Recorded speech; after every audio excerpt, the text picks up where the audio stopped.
And I call the honourable member for Holt. Thank you very much, Mr Deputy Speaker. I rise tonight to acknowledge the historic events that have recently taken place in Egypt, with President Mubarak stepping down following mass protest action for change. As US President Obama has noted in his recent remarks on Egypt, the people of Egypt have spoken, their voices have been heard, and Egypt will never be the same.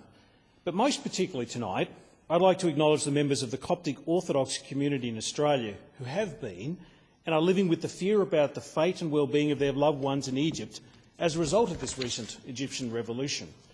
I understand that the Coptic community have expressed concerns about the transition of power in Egypt, fearful that the end of the Mubarak regime may trigger a surge in discrimination towards Coptic Christians in Egypt.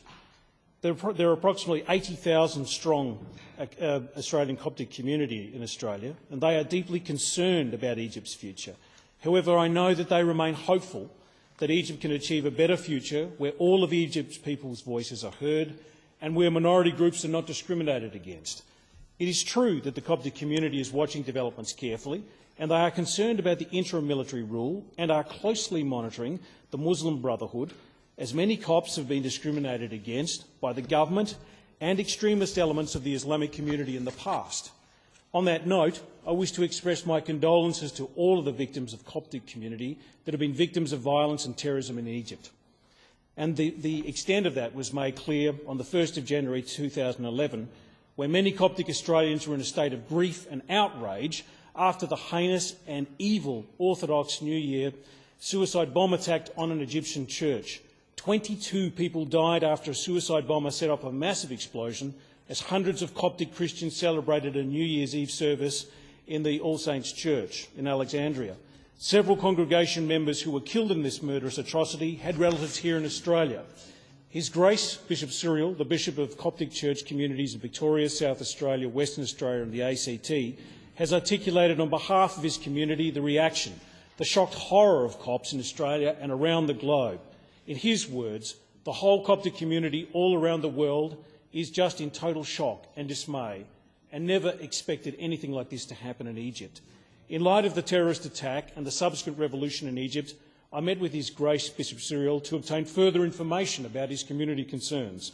He informed me that 2 of his parishioners had lost 4 family members in the terrorist attack in Alexandria, and he reiterated the continuing community concern about loved ones in Egypt. This is because of the uncertainty that the current power vacuum, which may be filled by organisations such as the Muslim Brotherhood. There is a belief that should this group become ascendant in Egypt, with the effective establishment of Islamic theocracy, a new campaign of fear and violence against Christian Egyptians may sweep through the country. Now, these are not unfounded fears by this ancient Christian community. For over 1,000 years, Coptic Christians have suffered persecution under different rulers in Egypt. As approximately 10% of the population of about 80 million people, the situation of the Coptic Christians in Egypt is, and to some extent always has been, precarious, an ancient Christian minority of Egyptians in the epicentre of the Muslim world. We hope that during this difficult transition period, extremist fundamentalists do not scapegoat Egyptian Christians or incite hatred against them. I also wish to note that Bishop Cyril had to cancel Coptic Christmas celebrations earlier this year in light of the terrorist attacks, but note the Bishop's efforts in releasing doves in Federation Square to represent the 22 Coptic Egyptians who died on New Year's Eve. I also wish to praise the efforts of Bishop Cyril. He's untiringly kept the Coptic community in Australia informed of developments in Egypt. He's also promoted the value and role of interfaith dialogue in building a diverse and harmonious society in Egypt during this transition period. And I also wish to commend His Grace in his efforts in advocating publicly the value of democratic rights and the right to freedom of religion and culture in Egypt during this historic transition period.